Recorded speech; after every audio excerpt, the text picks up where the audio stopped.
because I don't want you to think we just gun snobs. This is from us starting at the bottom and working our way up after we see what does not work for us. Man, let's talk about your $8,000 gun, brother. Yeah, break it down.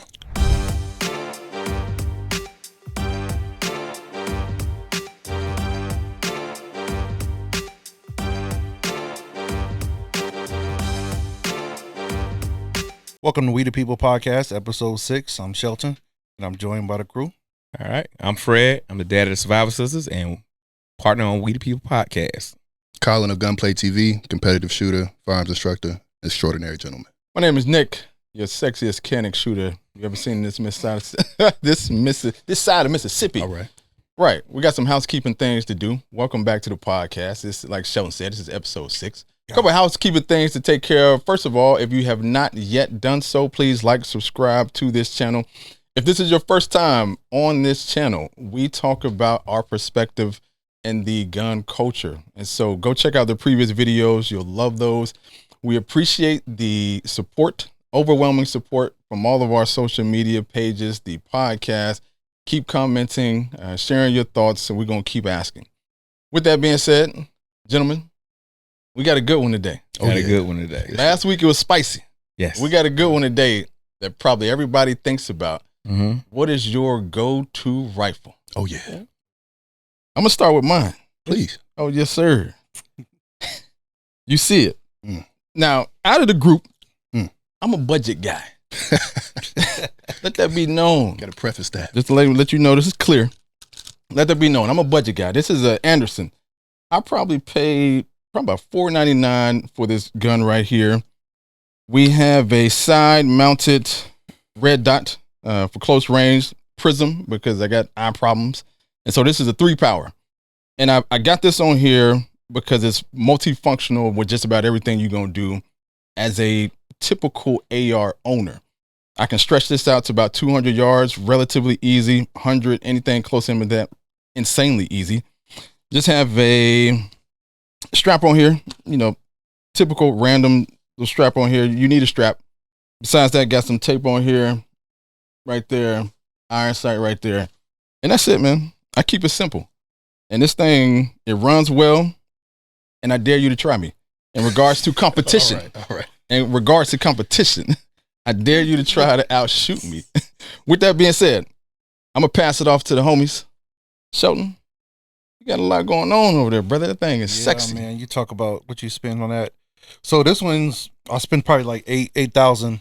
Oh, yeah. Dollars? On this. Yeah, 8,000 on everything. I got, this is a Radian Model 1. I got the rare breed FRT trigger in there, 3-position.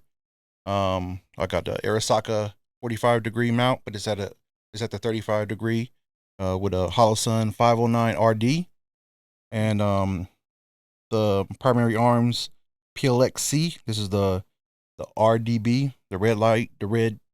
What is it? The red dot bright or something? Yeah, red dot bright. Yeah, red dot bright. My bad.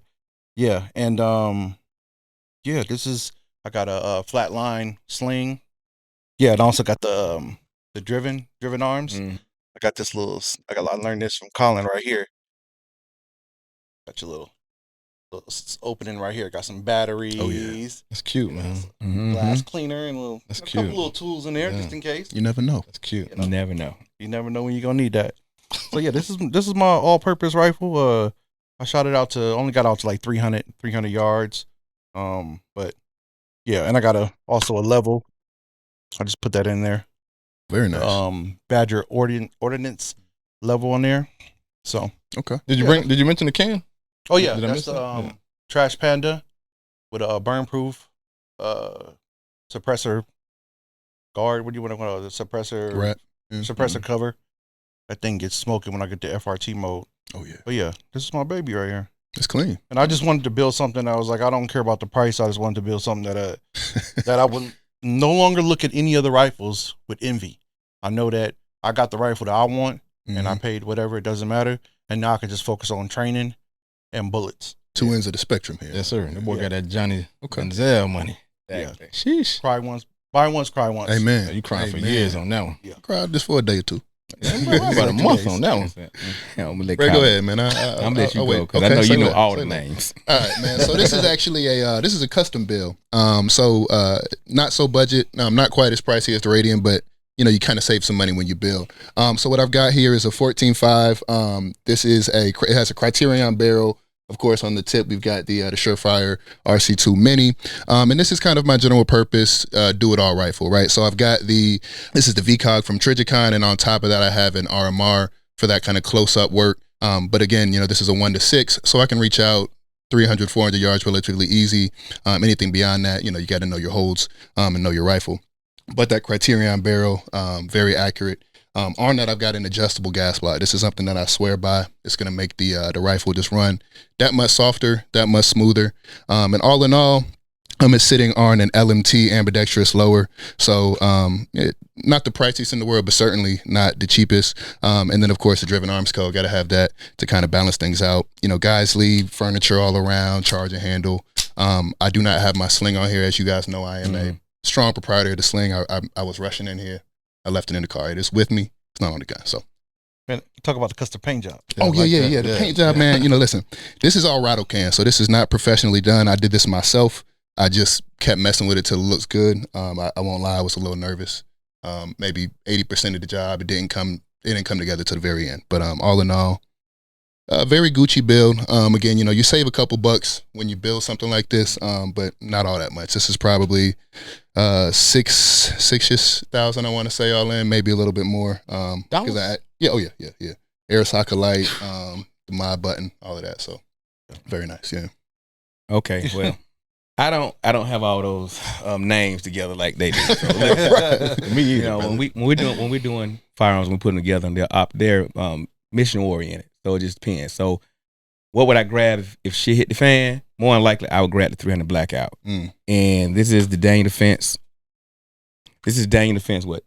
I know you know all the names. This is the PDW? The PDW. Yeah. Yeah. And I like it because it's 7-inch barrel. It fit in my bag. It's very, very, very quiet. I run subsonic ammo in it, which is 1050 foot per second. So that allows it to be real quiet. I have a JK Armament can and Surefire light. I will live by the Surefire light. It's IR, white light. Also too, I have a purse, and I like this because this is not the standard IR laser. It is really, really, really, it's gonna get out there. It's not like the other ones I have. Hollison, I love Hollison. They support me, so I do that. But I also like 100 concepts, because like the honeycombs that I can put on, and people say, "Why do you do that?" And there's a filter on my purse, so that way if somebody shines a light towards me, there's nothing that will reflect. But I want it to be quiet. I want it to be short. And like I said, we run nods. I think it's great. Oh, it's great. I don't know how much is in it, but like Sheldon said, cry once and just let it be. If you were to guess, how much you think you put into that gun? It's probably about $6,000. I don't say it's at least Six. Six, About yeah. About $6,000. the gun about what, three by itself, right? I don't. Yeah. Yeah. It's The PDW. Now that we've explained our guns, let's talk about reasons why. Yeah, I got some questions for Fred. Yeah. Oh well, I'm ready. Cause listen, okay, go. Let's get it. Well, the first you said 300 Blackout, Yes. and then the shit hit the fan scenario. That's not really a super common caliber, right? Yeah. Right. So I always, when I'm putting these things together, I like to think like, what can I find? What can I take? What can I raid from a Dick's Sporting Goods? God forbid. You know what I'm saying? 300. Don't get me wrong, we have it. It's pricey to shoot when in good times, and I imagine in bad times it's hard to get your hands on. What were you thinking with that? Battlefield pickup. The way I feel is like I said, with it being quiet and me having the optical advantage, Battlefield pickup is gonna be my friend regardless. I mean, I'm not gonna shoot all in 300 Blackout, but I'm a survivalist. So if I'm a survivalist, I want to be quiet. Okay. People, you got these rifles. They're gonna be in military formation doing this. No, you're in the city. You're gonna be at home with your family. Right. So for me, I want to be quiet because if I have to start throwing rounds down range, and I don't have my team or the team of people that I'm supposed to be with, I know I messed up. I want to be quiet. This thing is quiet to the point to where it sounds like less than an air gun. Oh yeah. So for me, if I need a 5.56, I'll take a 5.56. So basically, you just take out the dude with the 5.56, slap the upper on that, and you good to go. Yeah, because this right here is gonna be life saving. Because at some points, there's gonna be some point in that survival escape or egress that I'm doing that I'm gonna have to be quiet, because if I'm trying to engage, I might shoot fast, but I might be sick that day. I may not have the right shoes on. It may be 10,000 things going on. And what people fail to realize with rifles is this right here. If I got my kids with me and I let that 5.56 go off, they're not going to hear me. We've done drills with my kids 10,000 times. Once that 5.56 goes off, the hearing is gone. Yeah. With this, I still can give instructions. I still can let them know, because I may not have comms up yet. So if I ain't got comms up yet, I can still talk to them. That's a good point. And so for me, I run the 300 Blackout. We run night vision. We run thermal, because you got to understand, if you have a mob full of people, you only got so many mags. True. So Very 300 true. Blackout, we stay quiet, we move fast, and we move silent. Okay. Now, as far as training, do you train with this one? We train with them all the time. So you're training nonstop with this one, or do you train with another? We have 22 set up for every gun that we have. We have 22 set up the same way. Because that was why I went with 5.56. Yeah. Because I'm like, it's cheaper. It's available. Available, and I'm just going to train with it. And I got a 300 Blackout as well too. But for my training, I use this one here because the rounds are cheap. So Now is that your favorite gun or your go-to gun? this is my go-to gun. I said I was just going to train with it for like a year straight. Gotcha. But I still got my my Daniel Defense. I got a Daniel Defense as well, 10.5 inch, and that's CQB. Okay, that's what I used it. I used it in one competition this year. I said I'm gonna stick with this one though. But with that said, do you like the Daniel more, or you kind of feel in the Radian? Well, I picked up that Daniel, man. It was I weighed this today, right? This is like I think 12 or 13 pounds. Oh, that's pretty heavy. Yeah, fully loaded. Yeah. I had to get on the scale. I had to load up the mags, get on the scale, and then weigh myself with the gun and without a gun. But yeah, so it's heavy. So when I picked up the Daniel Defense, I'm like, oh, this is light. I can move around with this. This is cool. But I mean, if I can't carry 12 pounds around, 12, 13 pounds, I got a problem. So for sure. Yeah. So and one thing you didn't say is what's the power on that the PLX? 1 to 8. 1 to 8. Okay, yeah. So you got a little bit more magnification than I'm rocking. This just being a 1 to 6. I've never really you got a taken flip out mag on there or no? I have a magnifier that I can put behind. Okay. I'll change out this mag of subs and have some super, so that way I can get some. You can reach out a little bit. Right. Okay, I like that. It does work now. Yeah. Oh, you said magnifier though, right? Yeah, magnifier, right. And so you're gonna hear some terms on here that sound unfamiliar. So we probably need to break some of that stuff down. Yeah, because a lot of you guys are probably coming on here, and ladies as well. And you may be looking to get an understanding of what should be your first AR, or what should be your next AR. Because mine, and it will always be for the most part, mine is probably more so your first AR, your training AR. I shoot and train with this thing, and I don't care what happens to it. And this is like a Glock of ARs. And I say that because it probably needs a new trigger. But with that being said, I was going to ask about that. I would say Arrow is the Glock AR though. Yeah, not Arrow, is it? No, this is Anderson. I mean, did y'all hear him just throw? Nobody stopped it. I know, but he got an Anderson rifle though. But this is the point though. Because when you first get your AR, you need to train with it. And so I can probably outshoot most average AR owners because I train with this gun a lot. So do the fellas, clearly. Naturally. So let's talk about that price point. Oh, yeah. Because your guns are way more expensive than mine. Yeah, I mean, to that point, I started with something, I wouldn't say it wasn't an Anderson, but I did build it from an Anderson lower. And I had at the time, a Palmetto State Armory 16-inch upper. And I thought I was doing something with the nickel-plated bolt carrier group. And, I had the Romeo 7 6-hour optic on there. It was a solid gun, but I quickly learned, there's levels to this. Yeah. And again, while you can get pretty much anything, and as long as that bullet goes down range, it's going to serve its purpose. But once you start stretching out, we've done some long range work down at ATL Gun Club.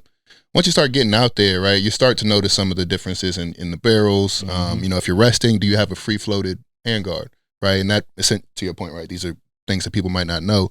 Is your handguard attached to the barrel in any way? Realistically, it should only be attached back here at the upper receiver, so that if you decide to rest this on a barricade, you're not shifting that barrel and your point of impact. So these are all things that I began to learn, and naturally, again, I'm one of the Call of Duty generation people, and so all of these attachments quickly, sparkly things attract me. So, and I guess for the viewers, I do want y'all to understand, because I don't want you to think we just gun snobs. This is from us starting at the bottom and working our way up after we see what does not work for us. Yeah. Because like I have survival sisters come out, and like I told you again, women are not gonna just go drop no money like that. Right. So they'll buy Anderson and they'll put a new trigger in it, and it works for them. Mm-hmm. When we're out here and we're doing this, like we're really putting work in. And when we're doing that, you want to have the tools to do that, because you see the failure point of things if you don't put the price, the money towards it. Right. So we don't want people to think that you have to go get this. You don't, because we're not. If these companies are not paying us, we're not really promoting them. But we want you to get what's best. So you go buy what your money will allow until you can do better. Because we'd rather you have a gun than not have a gun. Absolutely. What's the best gun to have? The one you have, right? So you don't got to get too crazy with it. Fred, you mentioned, with this gun stuff, it does get quite snobby, and I'll be the first to admit I am a snob at this point. I didn't start that way, but I've elevated and evolved into a gun snob to a degree. So I've been trying to get Nick here to cash out on something, man. Yeah, we pressuring him. Yeah, boss man got me. Yeah, so we thinking about doing a build episode with Nick, and I think we're gonna put together something nice. Man, let's talk about your $8,000 gun, brother. Yeah, break it down. I mean, I started off with a PSA, and there we go. And then there we go. I started buying all type of guns, and they would just sit in the safe.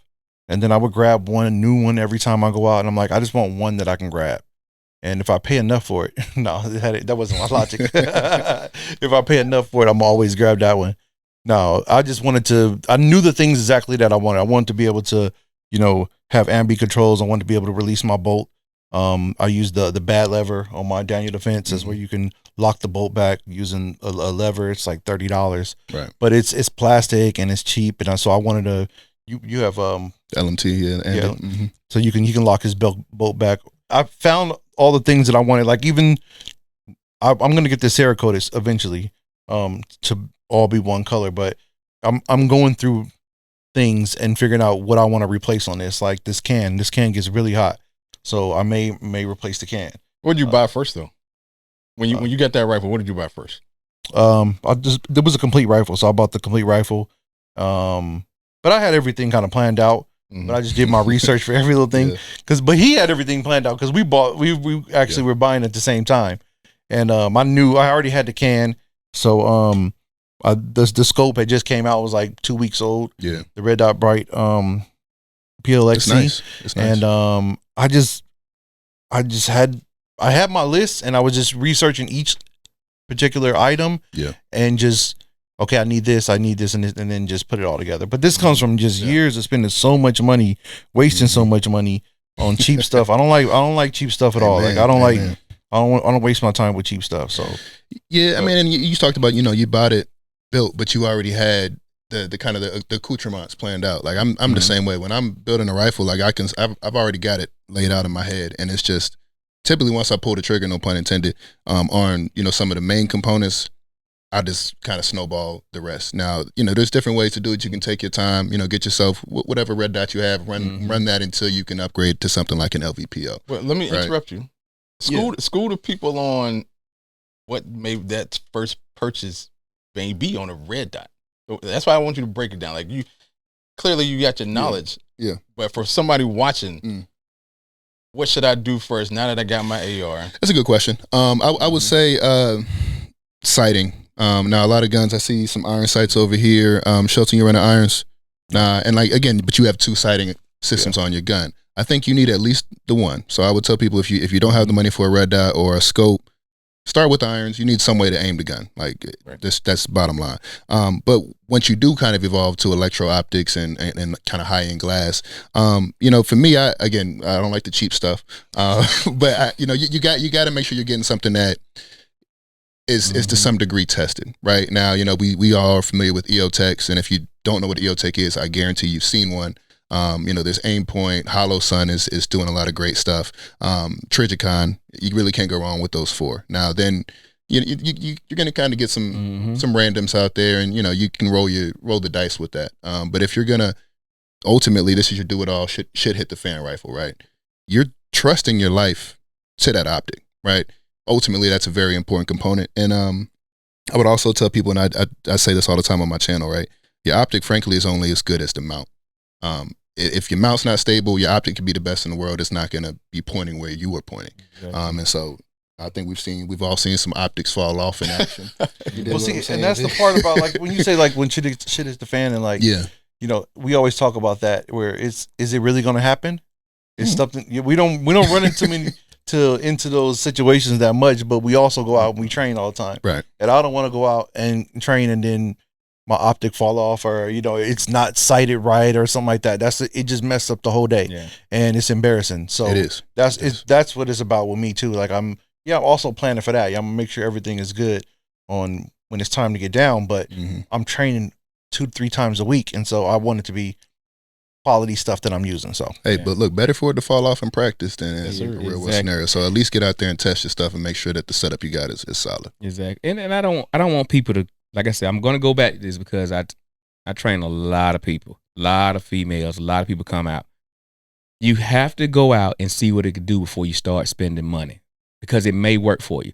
Stop going to YouTube. Stop going to Instagram, Facebook. You get a GRS mounts, and all kind of getting all these high mounts, and your neck is short. Don't do that. Talking about that GRS. Don't do that. If you don't have one of these, you don't need it. Like, that is true. So the thing about it is like people got to understand, you got to test the equipment before you start purchasing money. Find you a group that's going out there. Stop going to YouTube and think that's the training too. Because I'm telling you, we had that event this weekend, and a lot of people going home put their stuff back in the bag because guess why? What they realized was it's cool when you're doing FRT stuff and you doing it, but when we say let's run, let's do something, they got to see. Why did a bunch of 50-year-old men beat them little bitty boys? Well, here's why. The setup is solid. Setup solid.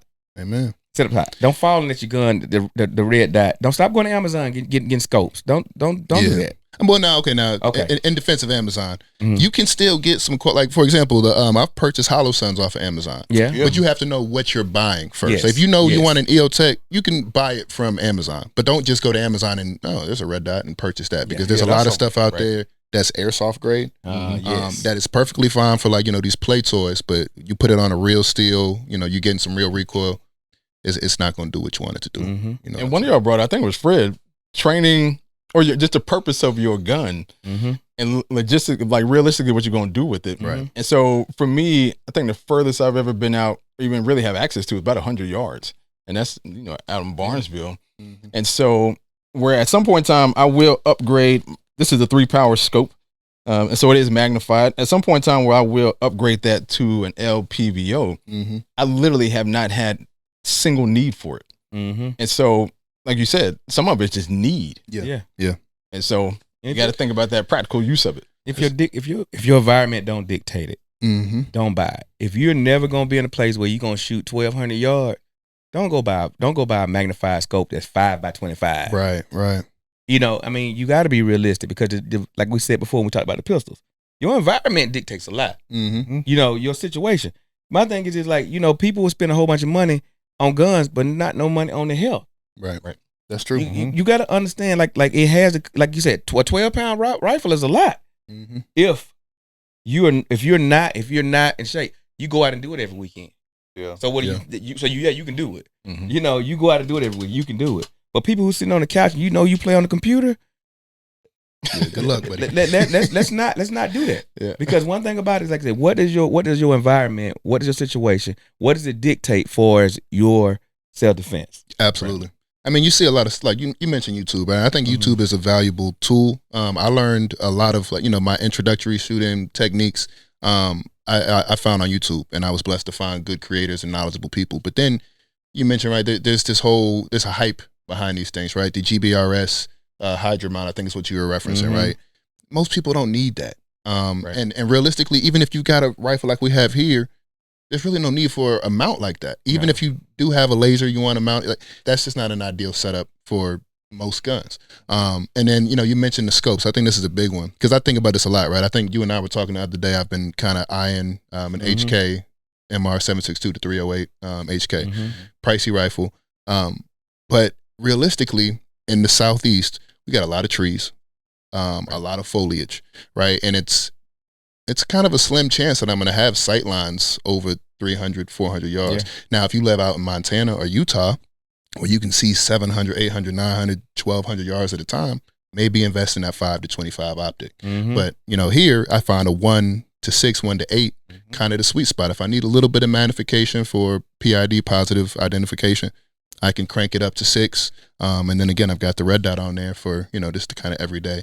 And to your point, Nick, your environment and your use case really dictates this.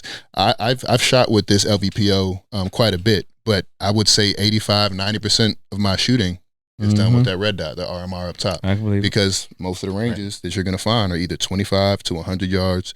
A lot of us are going to be blessed to find anything further than that. So Unless you want to do long range shooting. correct, Mhm. If right? that's what you desire to do. 'Cause You need as that. soon as I got mine, I signed up with Coach Glue. Shout out to Coach Glue. And he had me out there shooting at 300 yards. Mhm. And he also had me doing these ready up drills where you got to keep the gun up and he'll just hit the beep, but you're holding it forever. With that one, Yes. Mhm. I know that was a struggle. And that's when we trained for 9 hours that whole day. Mhm. Oh, yeah. 9 hours of nonstop shooting. And I was like, okay. And then I went out and shot the next day too. So, just get you in conditioning.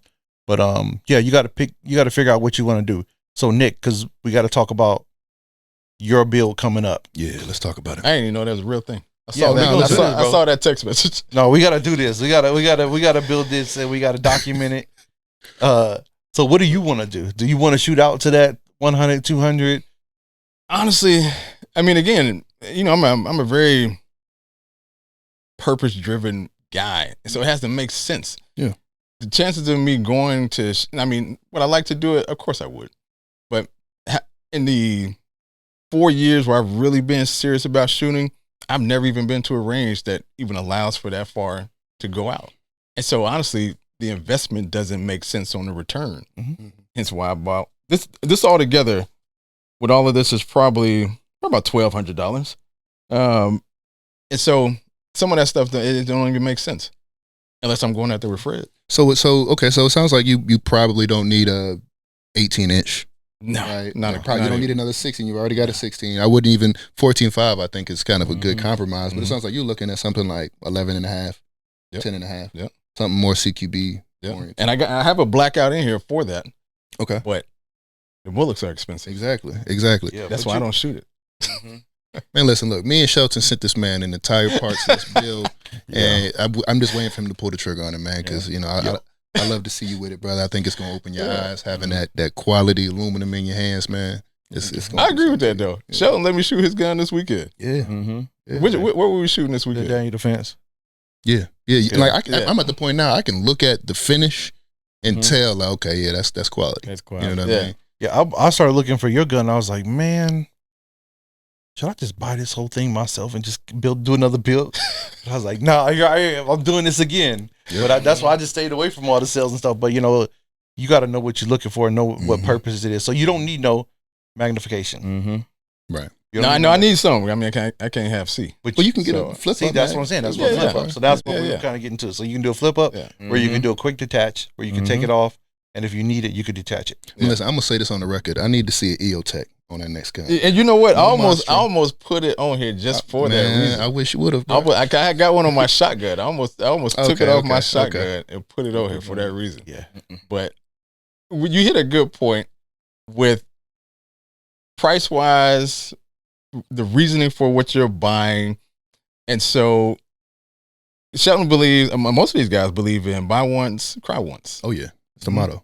What do you mean by that? I mean that you just instead of just buying it and you're like, you know what, this ain't working out for me. I just bought a barbecue grill. First, I had like the little small 18 Weber. the Weber, Mm-hmm. and then I was like, you know what, I need more.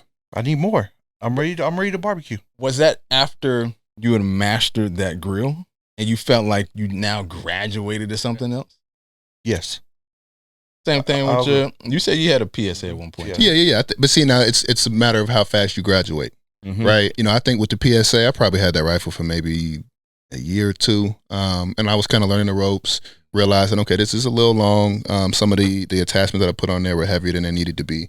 And I quickly kind of I started building this rifle the last election. Mm-hmm. So every 4 years, I like to do another build project. So I built another one this past election. But this one, it's been a slow process, right? I started with a primary arms optic, not the high end one, but like a $350 LVPO, and I still had the offset red dot. Eventually, I moved to the Triticon, the VCOG, which is a much pricier, much more reliable scope. And the quality is there, but you don't have to do all these things at one time, right? It can be a graduation. Yeah. Run down some of the prices on that thing. Break it down. I don't like prices like shelf and EVS 14. Well, I just did this recently because I was just like trying to figure it out, and just for insurance purposes too, just documenting stuff, just in case somebody, writing everything down. So that's why I did the price. I usually forget. Yeah, but I pay for stuff. It's best that I forget sometimes. Yeah. Yes. Yeah. I mean, me personally, I buy what I need. That's the best way I put it. I buy what I need. If I don't need it, then I don't purchase it. You have to buy what you need. You have to be realistic about the situation. If I tell people all the time when they come out, they say, well, what kind of rifle do I need? A light one that's light. Yeah. That's the one you need, because you don't walk around carrying stuff. You don't shoot enough to carry. I've watched people come out and they have rifles that are almost 20 pounds because they got a D-ball, which is an IR laser. They have 3 or 4 scopes on it. 2 lights. All kind of stuff. And it's like, and then we start doing up drills and running. They can't hold it up or they're tired. Like, no, the training is, you don't run it one time and then stop. You come out there with me and people like Jeremiah them, you finna run about 13, 14 times this drill. Because that's how it works. Get your rifle that you can actually carry. Yeah, that's big. Because if you got a long rifle and you're in the city, it's going to get taken because I'm going to see it. I'm going to take it. Yeah. But see, now the buy once, cry once. The philosophy there, at least for me, is, you mentioned it with the grill, right? I bought this. I thought it would do. I knew that there was better out there, but I told myself, hey, I don't need that. And eventually you reach a point where it's like, I can do with that. And so it's like sometimes I just choose to bypass all of that, back and forth and going through 2 and 3 rifles before I arrive at the one that I really need, right? Because ultimately, you buy one, you sell one, or you buy one, you keep it, you buy another one. You're spending more money at the end of the day. And I think sometimes it's best just to kind of get the best you can get, but also what you need, right? Don't do it. Don't do the overkill. I disagree with that, man. Okay, talk to me. It's like buying a car. Yeah. When you're 16, 18, 20, you're gonna get that nice Camry. And why is that? Because you can't afford or drive a Porsche. Exactly. You couldn't handle to drive a Porsche. Right. And so you need to gradually learn your own skills. And you made a good point. You're buying this and that. Shelton, you said the same thing. You're buying this and that, selling it, buying this and that. Through that process, you figured out, like he said, what didn't work. Yeah. Exactly. So don't go out. My advice, do not go out and spend $2,000 on a gun. That's a good question. I'm gonna put that to the panel. What is the? I wouldn't say the cheapest, but like this. Tell me what, like, as far as quality goes. What's kind of the price point that you would tell the viewers to kind of look around, because you're gonna find the occasional sale, but at some point when you're looking at a $300 rifle, you kind of know you're not getting the same. I mean, you're not getting carrier group is $300. Yeah, you're not getting the quality, but you have to. Money is relative to whoever. Absolutely, right? Absolutely. And so, if you don't have the money, don't spend the money. Don't break the bank. You have to understand that. So that's the first thing I would say. So and what is expensive to you may not be expensive to another person. You just have to understand that, and it's just different positions in life, Yeah. But I think around 1,000. Around 1,000. Yeah. Is a good, because you got to understand, you got quality checking, quality insurance, and like one person puts this gun together, one person shoots it, tests it out, like it's a document that came with it showing that one person did that. And also when it's Cerakoted, it's all Cerakoted together. It's not pieces that are matched together. So it's certain quality insurance that this rifle has versus another rifle. So just I say $1,000 is for a good price for a rifle. What do you think, Fred? Yeah, I think, like I said, you can definitely buy your budget AR. Take the extra money, pay for a training class, because when you go to that training class, There you go. you're going to see what works for you and what does not work for you. Yeah. I tell people all the time when we're doing classes, you make sure bring what you have so you can see what it won't do. Mm. And so that's it. We have the environment to do all this training. You know, if you don't have the environment, like you said, if you're only going to shoot a range that's 100 yards, then you don't need that. You True. know, you just when you get to the bed, you're a gun hoarder and you're just buying all the new stuff that come out, and you're not getting no training. You're not looking to put money into something that's going to be good. Because when you go out there and go out to environments where people have quality stuff and you see how yours don't perform, guess what you're going to do? You're going to upgrade. Yeah, without a question. Yeah, I would say 1,000, 12, maybe 1,200. You're gonna get something pretty solid. I think between 1 and 2 is where you're gonna really find like some good quality. You can get a Geisley Super Duty for right around there, but that's not necessarily, to your point, right? The first rifle that you get. Now the performance and the quality is gonna be there. They've got the URGI contract, but not everybody needs that. You know, to Fred's point, right? And so it's just kind of finding that middle ground of what you can afford, what you need, and what you're practically gonna shoot. Now I'm a little different. If I buy a 308, I'm gonna find a way to get some long range training. And you know, we live here in the South. We got, you know, there's some land. I might have to drive a ways, but you can get that if you're looking for it. Price don't buy performance. Just know that. Exactly. The performance is all in the shooter. Ultimately, this gun don't shoot itself. Yeah. The thing that Fred said is every time you go out and shoot, you should be evaluating your equipment and your skills. And so whenever I come back home, I'm writing down in my notes, okay, I need to work on my grip. I need to work on this. That mag pouch was terrible. When I was running, it was falling out. I need to find some way to secure my mag pouch. Like, be strategic about this stuff, be serious about this stuff, and be intentional about everything that you do. So yeah, that's what I do every time I come back. I'm like, hey, I need to work on my trigger pull. I need to work on this. I need to buy this. Only for the reason that I already identified. That you discovered. I discovered through training. Now, see, that's the thing, though, because a lot of folks are going to be limited, unfortunately, to indoor ranges. And you're not going to get that insight that you talked about, that discovery, right? Understanding, okay, this mag pouch, you know, I find when I move quickly, it loses retention and I'm dropping mags, right? You can put on all that gear and go shoot in a straight line. But you're not going to really get that, you know, you mentioned, you know, readying up and moving, and you can't do that at an indoor range. So what I would encourage folks to do is, you know, search wherever you can for outdoor ranges, do your best to try to get out there and actually train in your gear and put some of that kit to test, because, you know, shooting on a flat range in a straight line at a piece of paper is good. But I mean, I think most of us we rarely do that at this point, right? Only time I go to an indoor range is to zero an optic. Or train a new shooter, maybe. Scary. And that's the one thing. Like I said, you know, he asked me when we first started, he was like, well, do you train with it? Every gun that I have a 22 just like it, set up the same exact way. Why? Because we will start out shooting, you know what I'm saying, like 300-400 rounds of just 22 before we start putting $1.50 down range. Smart though. When I get ready to touch you with it, it touches. Smart. What he's saying is those bullets cost $1 each. Yeah. 300 Blackout. It's crazy. It's not cheap to shoot. No. So no, we won't be doing that. So we run 22. The setups are the same. It's the exact same setup, but it's a 22. So you running like the it's like the CMMG, the conversion kit, and just dropping the 22 bolt carrier in there. For the ARs, for the people that come out that have AR-15s, they, you know, they can't afford another rifle. We give them the bolt carrier groups so they can run the 22. But like for me, I have a rifle just like this, but it's 22. I see. Caliber. Yes. So that way, you know, like when we first start out, I can let 4 or 5 people shoot it over and over again without spending a whole bunch of money. And then once they got the drill down, they understand what we're doing, then we move to the big boy round. Right. But the thing about it is the 22, even with suppressed, is louder than this. Right.